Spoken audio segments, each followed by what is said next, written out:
Amados irmãos, queridos amigos, amadas irmãs e amigas em Jesus Cristo, tudo bem com vocês? É uma alegria enorme estar de volta para, neste dia 8 de abril, começarmos a nossa série O Espírito Santo 2024 com o tema Mais do Espírito Santo. Queremos conhecer mais do Espírito Santo, queremos conhecer mais das suas ações em nossa vida, mais do seu desejo de nos ver felizes, mais da vontade de Deus em guiar a gente em nossos caminhos. Precisamos conhecer mais do Espírito Santo. Seja bem-vindo a esta série, compartilhe com seus amigos, deixe o like. Se você não se inscreveu no canal ainda, se inscreva, mas acima de tudo, compartilhe essa mensagem com pelo menos 10 pessoas. Eu espero que a série 2024 seja a melhor de todas as séries sobre o Espírito Santo. Algumas coisas têm nos impedido de começar essa série e não pense que é fácil não, meu irmão. Não pense que é fácil, meu amigo, minha amiga, minha irmã, porque quando se trata da terceira pessoa da divindade, o tema é polêmico, há muita ignorância a respeito do tema, há muita especulação e, infelizmente, há pouca comunhão com o Espírito Santo. No processo da redenção, não existe a ideia dentro do projeto de Deus para redimir o ser humano sem a ação, sem a participação plena e total do Espírito Santo. Deus é contigo, louve a Deus.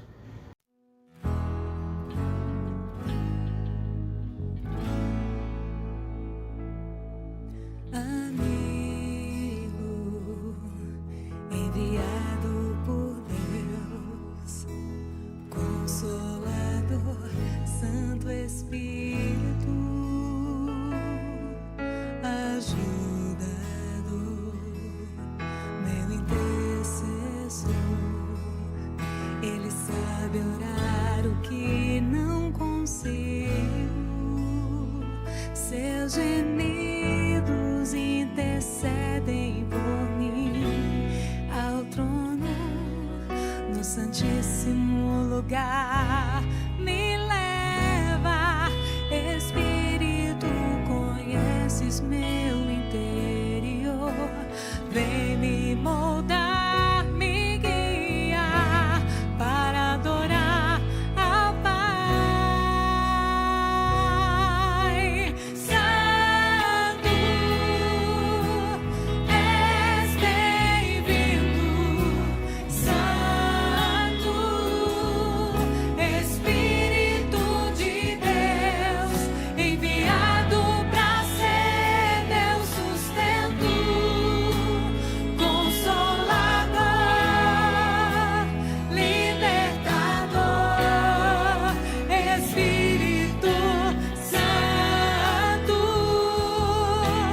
vem me abraçar. Santo, Espírito de Deus, leva-me em tuas asas, me prepara para ser um adorador. Espírito Santo.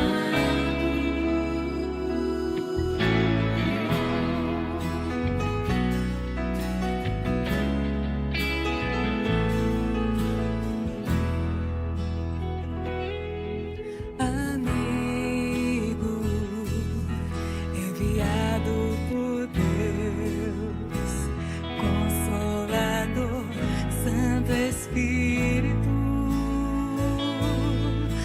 ajudador, meu intercessor. Ele sabe orar o que não consigo, seus gemidos intercedem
o Espírito Santo nós não somos nada.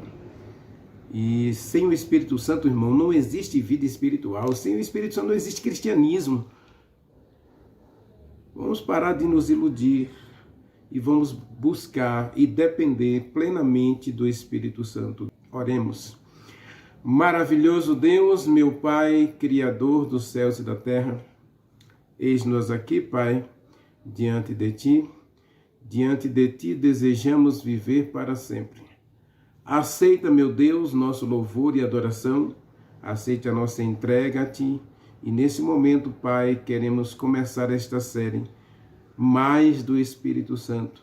E precisamos do auxílio do mesmo para que Ele, o Espírito Santo, nos ilumine completamente a mente e o coração para entender a sua pessoa, entender esse Deus maravilhoso, os seus planos para a nossa vida, a maneira como Ele trabalha em nós e, acima de tudo, o desejo enorme do Espírito Santo em nos colocar em perfeita harmonia com o céu, purificando, burilando e transformando nosso caráter à semelhança de Jesus Cristo, para que em tudo possamos glorificar e exaltar o nosso Deus. Aceita-nos na Tua presença e abençoa-nos agora ao estudarmos a Tua palavra. Nós te agradecemos, nós te pedimos, no doce nome de Jesus Cristo. Amém. Amados, abra sua Bíblia, Efésios capítulo 1. Nós vamos começar aí nossa série, Efésios capítulo 1. Eu não sei se você já observou, ou se você já fez uma pesquisa. A igreja de Éfeso, a igreja que estava em Éfeso, a igreja de Deus em Éfeso, é a igreja que recebe mais atenção no Novo Testamento. Atos capítulo 20, Paulo vai fazer um discurso inflamado a respeito da idolatria, a respeito da apostasia, e ele vai solicitar os irmãos encarecidamente que se agarrem às verdades. Aí nós encontramos Apocalipse capítulo 2, começa as 7 igrejas do Apocalipse em Éfeso, e a igreja de Éfeso é aquela igreja fervorosa do primeiro amor, mas um amor que começa a se esfriar, um amor que começa a morrer, uma igreja que começa a abandonar princípios por causa da cultura, dos costumes da época, das tradições. A igreja de Éfeso é uma igreja que recebe muita atenção e vários pastores passaram por lá.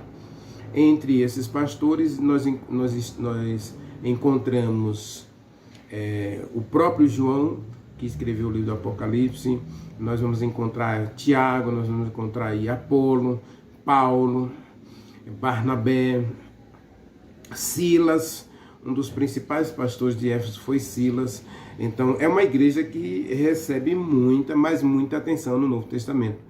E a pergunta que fica é por que, talvez aí a maioria dos teólogos vão afirmar que Éfeso era a principal cidade da Ásia Menor. Eu particularmente não acredito nessa teoria, até porque Éfeso realmente era uma igreja, era uma cidade entre vias, no caso, né? Tinha muitas encruzilhadas e muitas entradas e saídas. Quem viajava pela Ásia, logicamente e quase que obrigatoriamente passava em Éfeso.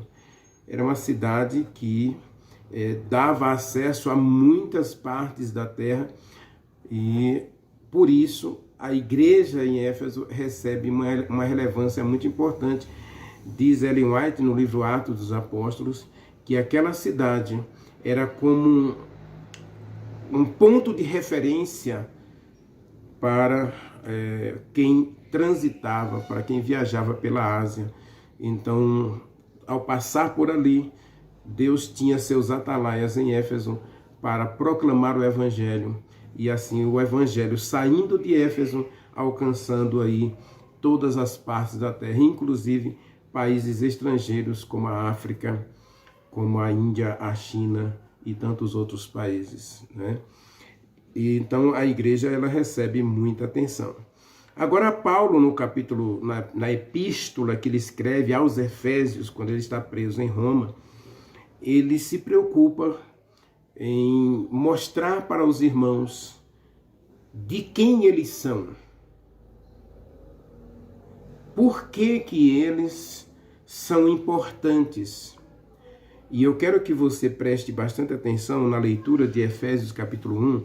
Nós vamos ler do versículo 1 até o versículo 13, até o versículo 14, e aí eu vou separar algumas palavras-chave aí, tá bem? O primeiro versículo diz assim: Paulo, apóstolo de Jesus Cristo, pela vontade de Deus.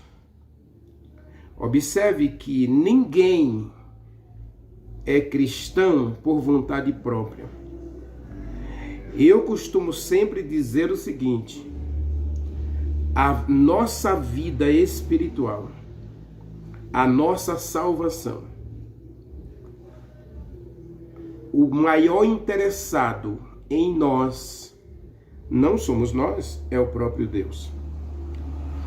Se tem alguém interessado em você no universo, esse alguém é Deus. E se você olhar para o apóstolo Paulo era um homem que vivia uma vida realmente de muito zelo espiritual. Ele era um judeu, e como judeu ele era zeloso das coisas de Deus, e ele era zeloso da lei, ele era perfeccionista, e ele era um perseguidor da igreja.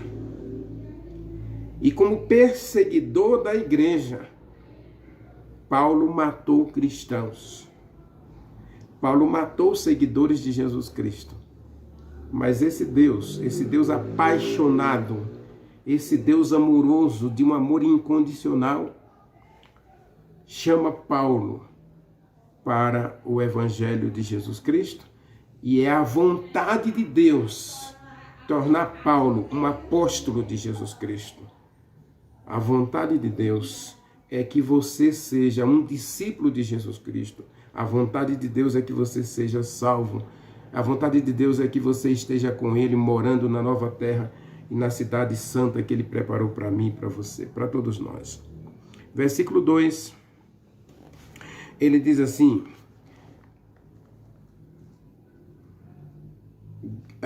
graça a vocês outros e paz da parte de Deus, nosso Pai, e do Senhor Jesus Cristo. Observa que essa expressão aqui, da parte de Deus, é a mesma coisa do versículo 1, a vontade de Deus.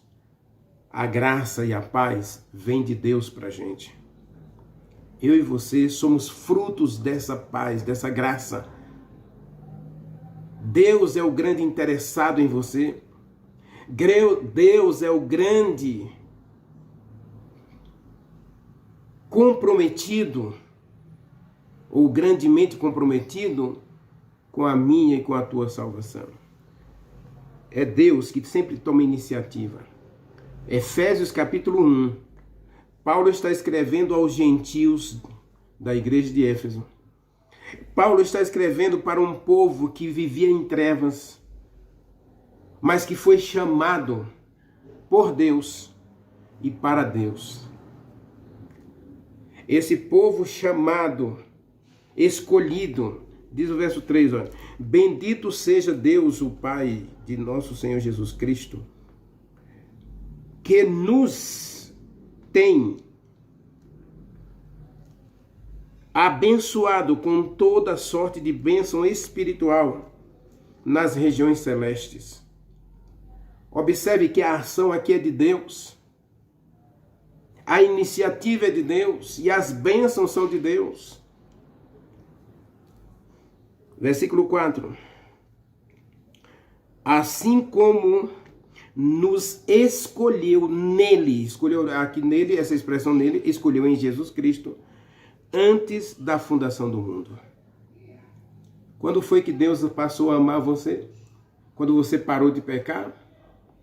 Quando você parou de errar? Quando você estava perfeitamente bem, feliz, sem nenhum problema, aí Deus passou a amar você?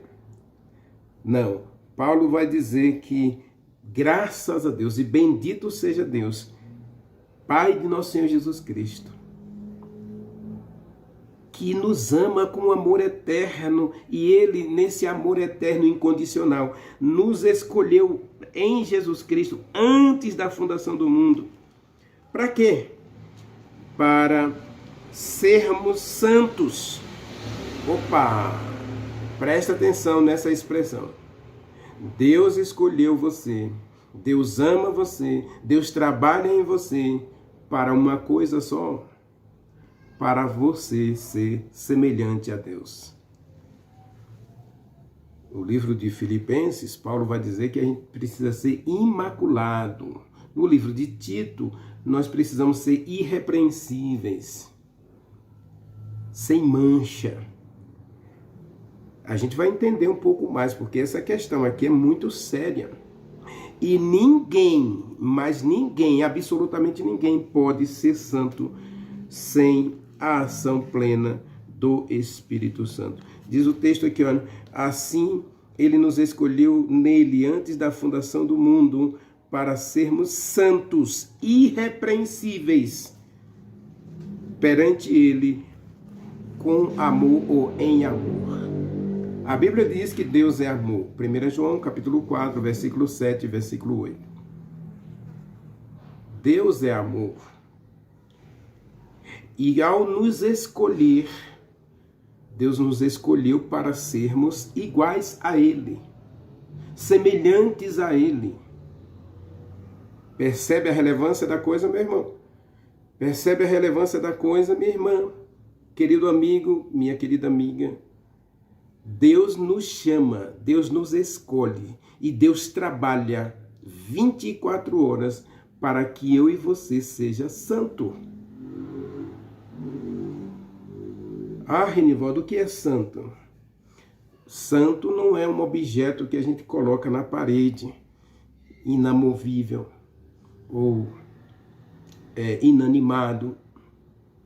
Não, santo é um pecador entregue à vontade de Deus. Lembre-se do versículo 1. Paulo, apóstolo de Jesus Cristo, pela vontade de Deus. Renivaldo, servo, filho de Deus e discípulo de Jesus Cristo, pela vontade de Deus. Deus nos escolheu nele, antes da fundação do mundo. Antes da fundação do mundo, diz Apocalipse capítulo 13, que Jesus Cristo morreu antes da fundação do mundo para nos salvar, para nos colocar o nome no livro da vida. O livro de Apocalipse diz que todo aquele que não for achado escrito no livro da vida do Cordeiro que foi morto antes da fundação do mundo, esse aí vai ter um sinal, o sinal da besta cravado em sua testa. Então Deus salvou você, meu irmão, antes de você nascer. Diz o livro de Jeremias que Deus nos amou com amor eterno. Jeremias 33, versículo 3. Com amor eterno me amou e com benignidade me atraiu. Esse é o Deus eterno que a Bíblia apresenta lá no Velho Testamento, que muita gente diz que o Velho Testamento já passou. Mentira. Deus escolheu você, meu irmão. Deus escolheu você, minha irmã. Meu querido amigo, minha querida amiga. Deus escolheu você para ser santo, para ser irrepreensível, para viver uma vida de amor, uma vida de reprodução do caráter de Deus em teu próprio caráter. Nós precisamos reproduzir. Então, santo é um pecador arrependido, é um pecador convertido, é um pecador santificado, dirigido, guiado pelo Espírito Santo. Ou seja, ele vive uma vida inteiramente dedicada e entregue a Deus. Verso 5 diz: ele nos predestinou para sermos adotados como filhos de Deus por meio de Jesus Cristo, segundo a bondade da sua própria vontade. Ou seja, a vontade de Deus é que, uma vez que nós nos perdemos na criação, através do pecado, Agora, em Jesus Cristo, Ele nos adota de novo como filhos e filhas de Deus. Todos nós somos adotados na família de Deus como filhos. Você é um filho amado de Deus. Você é uma filha amada de Deus. Você foi adotado por Deus como filho. Por favor, passe a viver e queira viver como filho. Versículo 6 diz: para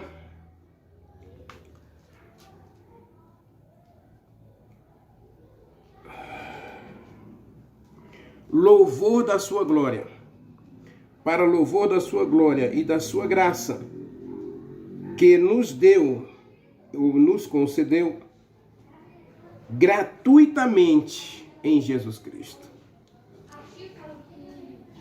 Interessante isso. Tudo que Deus faz para você, Ele faz com um amor desinteressado. Não há em Deus essa questão da barganha. Infelizmente, o cristianismo moderno está contaminado, está manchado pela barganha, onde as pessoas até afirmam de púlpito que você precisa dar alguma coisa para Deus gostar de você, para Deus amar você, para Deus abençoar você. Aqui não, aqui Paulo vai dizer que tudo é graça, é dada a você gratuitamente, é dada a você de graça. Gratuitamente. Gratuitamente Deus oferece a você todas as bênçãos dele, inclusive a adoção de filhos em Jesus Cristo, gratuitamente. No qual, em Jesus Cristo, ele está dizendo, né? No qual nós temos a redenção pelo seu sangue e a remissão de todos os pecados. Nós temos a redenção, a palavra redenção aqui é resgate. Nós estávamos devendo, a nossa dívida é impagável, então agora Deus manda o resgatador ou o redentor, e o resgatador paga o preço.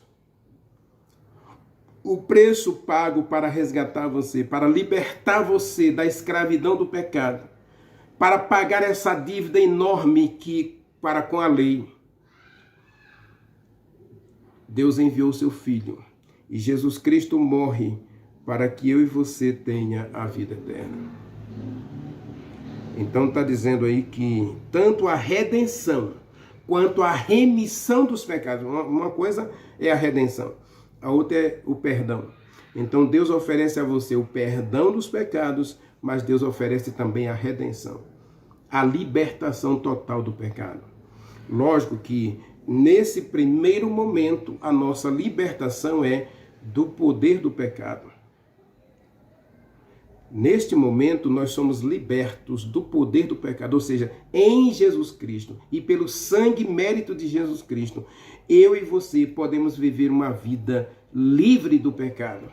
Ou seja, nós podemos viver uma vida em que a gente tem domínio sobre o pecado. A gente peca, a gente erra, a gente cai, a gente fracassa, porque somos humanos. Mas o pecado deixa de ser um hábito, passa a ser um acidente. O pecado deixa de ser uma morada em nós para ser algo esporádico que acontece contra a nossa vontade, mas que às vezes, por fraqueza, por largarmos a mão de Deus, a gente acaba cometendo. Então o pecado, ele passa a ser acidental, ele passa a ser uma coisa estranha na nossa vida, porque a gente não quer pecar, mas peca porque ainda somos pecadores e ainda estamos neste mundo maculado e governado pelo pecado, ou seja, governado por Satanás. Então Deus nos oferece poder sobre o pecado. Então a palavra remissão aqui é, na verdade, Deus nos dá poder. 1 João capítulo 5, leia comigo 1 João, capítulo 3, desculpe, né?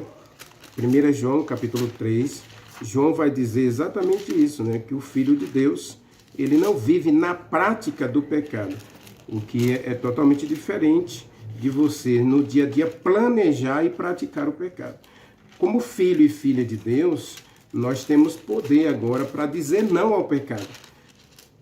Você vai dizer não à bebida alcoólica, você vai dizer não às drogas, você vai dizer não ao sexo antes do casamento ou não ao sexo fora do casamento.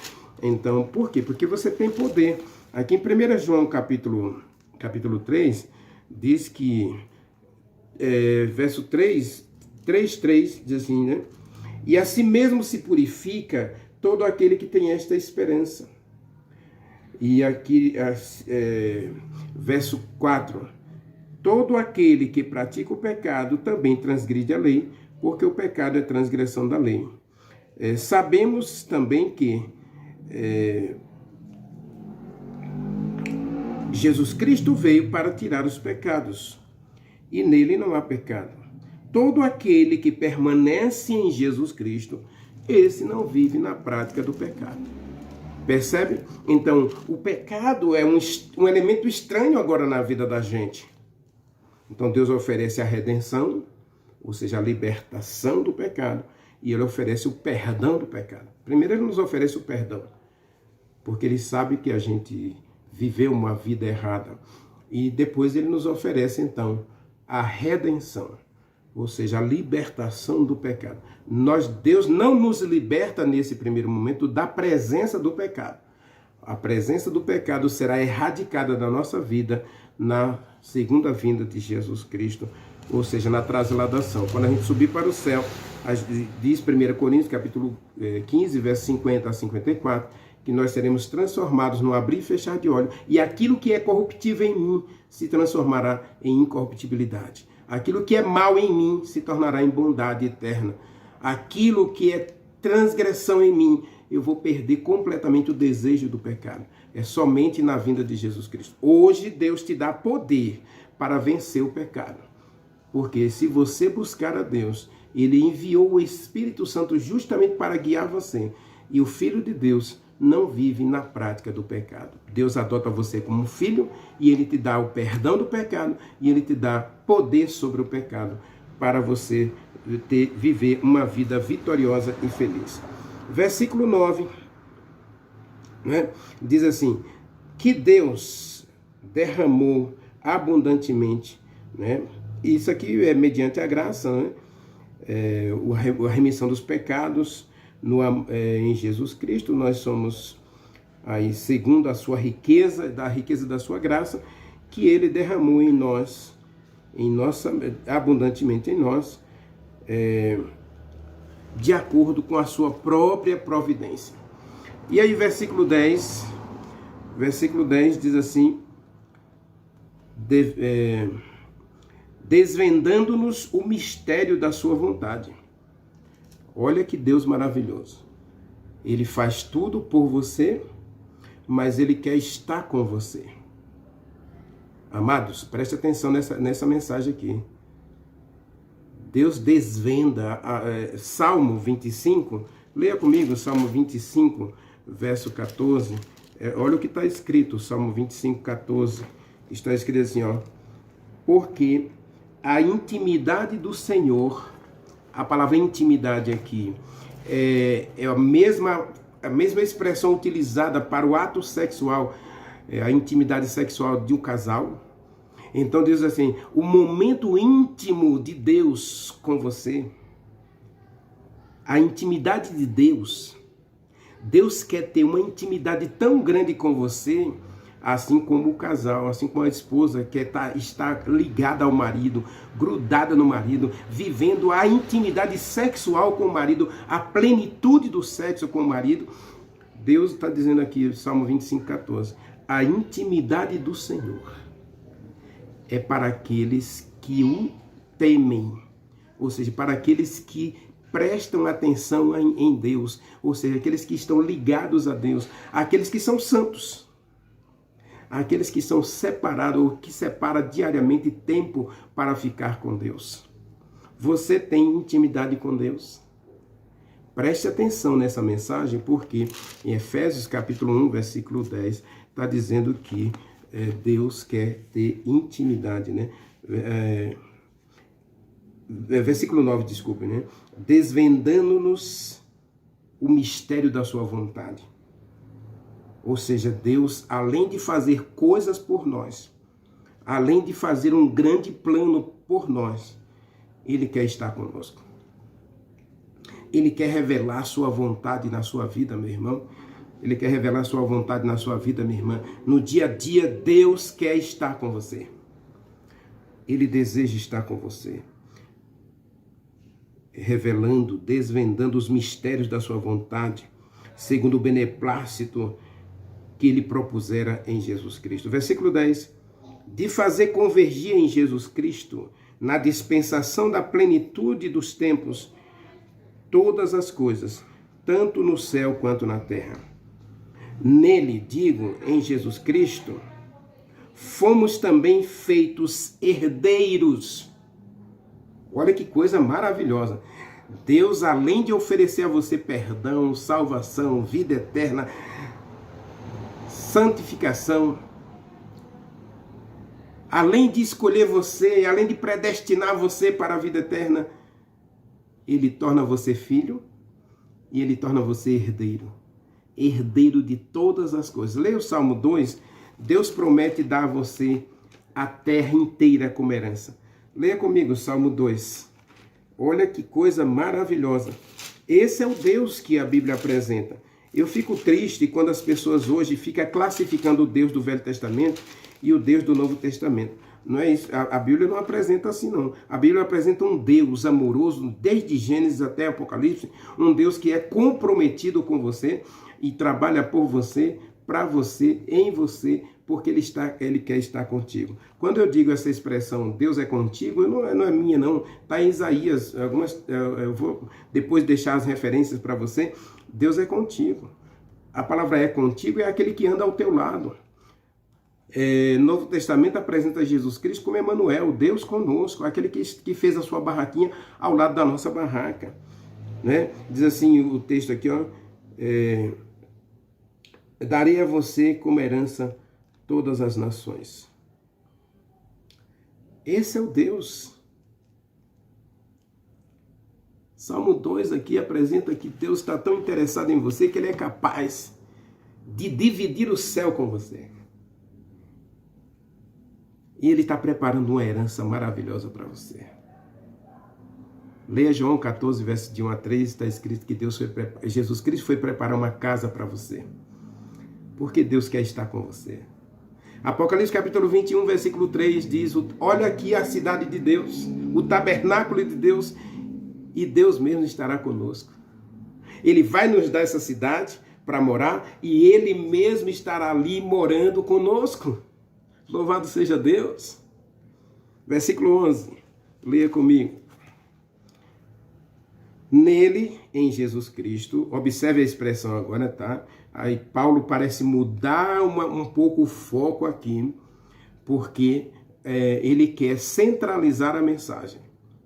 Como assim centralizar a mensagem, irmãos? A mensagem de hoje, a pergunta, eu vou transformar uma afirmação de Paulo em uma pergunta. Versículo 13, Paulo vai dizer que a gente tem que estar em Jesus Cristo. E aqui, versículo 11, ele começa o versículo dizendo nele. A gente tem que estar nele. A gente tem que permanecer nele. A gente leu lá em 1 João capítulo 3, versículo 6, né? Então a gente tem que estar nele. É nele que a gente consegue viver uma vida cristã vitoriosa. Não é fora de Deus. Muita gente hoje está preocupada com a religião. Na verdade, eu não tenho nada contra essas pessoas que se centralizam em religião. Deus ama cada pecador, Deus ama cada pessoa. E o que eu acho mais engraçado, mais interessante é, será que Deus ele é tão interessado em obediência, em sacrifício, em ofertas, que ele é capaz de dizer para você que o mais importante é isso? Não creio. Eu às vezes fico muito preocupado porque quando nós, na nossa vida espiritual, tá? Eu não estou falando aqui de empreendimentos intelectuais ou carreira política, estudantil, nada disso. Eu estou falando aqui de uma vida espiritual, de um andar com Deus. Se a gente observar a vida de Enoque, se a gente observar a vida de Elias, se a gente observar a vida de Davi, a vida de Abraão, esses homens compravam, vendiam, tinham seus empreendimentos comerciais, políticos, estadistas, como Daniel, mas uma coisa a gente pode afirmar categoricamente da vida destes homens: eles andavam com Deus. E a prioridade era Deus. Na sua vida, a prioridade é Deus. Em quem você está? Esse é o foco que Paulo passa a abordar agora em Efésios capítulo 1, versículo 11. Nele digo, no qual fomos também feitos herança, predestinados segundo o propósito daquele que faz todas as coisas, conforme o conselho da sua vontade, a fim de sermos para louvor da sua glória. Observe a expressão aqui. Quando você está em Cristo, você não é apenas predestinado e feito herança, você é agora dedicado a uma vida de adoração ao nosso Deus.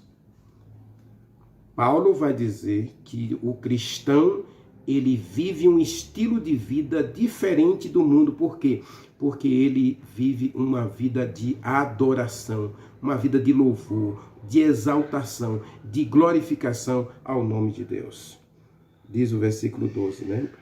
A fim de sermos para louvor da sua glória, nós que de antemão esperamos em Jesus Cristo. Observe a expressão, em Jesus Cristo. É em Jesus Cristo. A vida espiritual é em Jesus Cristo. E agora, versículo 13, ele vai concluir a mensagem aqui, do versículo 1 até o versículo 14, ele vai concluir a mensagem. E a mensagem aqui é: vocês estão em Cristo. Observem, em quem vocês estão agora, depois que ouviram a palavra da verdade, o evangelho da vossa salvação, e creram.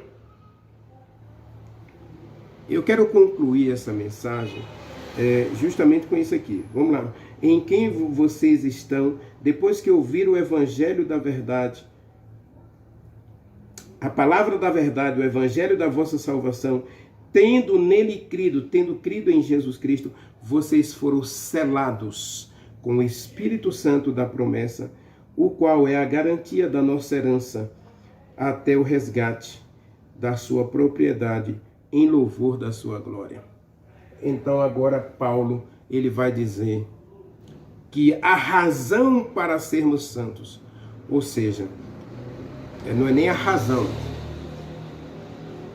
a única forma de você viver uma vida santa, de você conseguir essa santificação, esse crescimento, essa vida espiritual, é você estar em Cristo. Em quem vocês estão? E aí eu faço 3 perguntas, né? Na verdade eu vou colocar aqui 3 afirmações de como eu posso estar em Cristo. Primeiro ele diz: em quem vocês agora estão, depois que vocês ouviram a palavra da verdade. Primeiro, ouvir. No Velho Testamento, Deus insistia com Israel: dai ouvidos à palavra do Senhor. Todos os profetas do Velho Testamento insistiram que Israel fracassou porque não deu ouvidos à palavra de Deus, à palavra da verdade. O cristianismo moderno está vivendo um fiasco, um marasmo, uma derrocada, devido ao fato de que a gente está ouvindo muita coisa. Filósofos, cientistas, estudiosos, palestrantes, especialistas, técnicos, muita gente hoje está ouvindo muita coisa, mas não está ouvindo a palavra da verdade. como que você pode ser santo, como que você pode ser filho de Deus, como que você pode ser herdeiro da salvação, como que você pode ter a remissão dos seus pecados, a redenção dos seus pecados, como que você pode viver uma vida na graça salvadora de Jesus Cristo, se você não para ouvir a palavra de Deus. Uma das coisas que mais o Espírito Santo pede no Apocalipse é para que a igreja, os filhos de Deus, ouçam a palavra de Deus. Leia Apocalipse capítulo 2, capítulo 3, capítulo 20, né? Todo aquele que quiser, ouça